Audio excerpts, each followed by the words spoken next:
When someone shoots film or a digital image, it doesn't look anything like what you see on television. Typically what happens is a client will send me the footage, and today, when it's shot in a digital format, it's shot in a particular way, flat, there's no contrast, the sky isn't blown out, and it really, if you see it with the naked eye, it's not that pleasing to look at.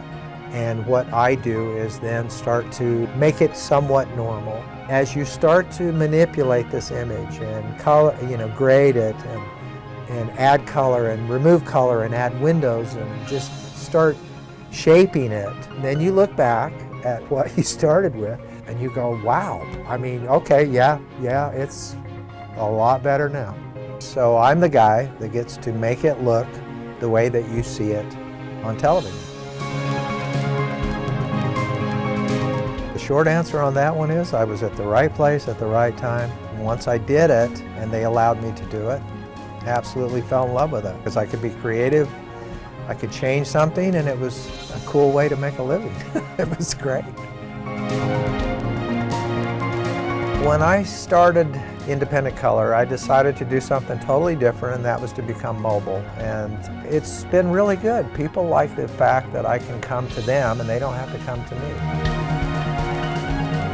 A client to approach you and say, this is what I envision and this is what I'd like to see when the project's finished, and I have a look that I want to try to get in this story or this spot or whatever it is that they're shooting. Sometimes it changes, sometimes it evolves, and sometimes you do end up where the client wants it, and sometimes I'll throw in what I feel like it should be.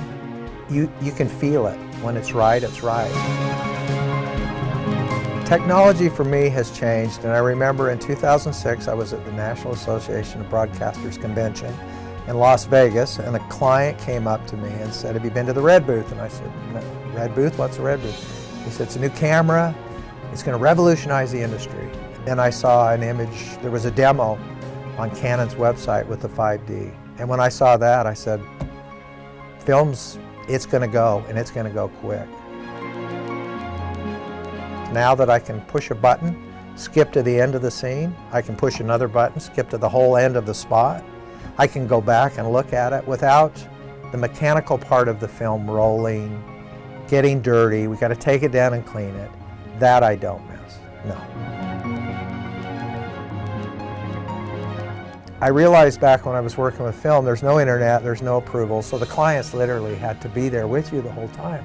And I would always talk to them, but I tried to keep going, which meant I was facing forward, they're behind me, and I'm talking to them, and they're back there. And then I would spend maybe 5 minutes face-to-face time with them. I was at downtown, I was at Primo's after work one night, and I'm at the bar, and I was getting a drink, and I get a tap on my shoulder, and this lady, I can't remember her name before, she said, Rick, is that you? And I turned around, and I says, how'd you know it was me? And she said, I recognize the back of your head. It's what I do full time. And I've seen everything in the world you can imagine that needs to be corrected. And I think experience counts a lot versus just having the equipment does not make a person a colorist. The internet has become so fast that I now work with clients that are in other parts of the United States. Some I've never even met, and they never even get to see the back of my head.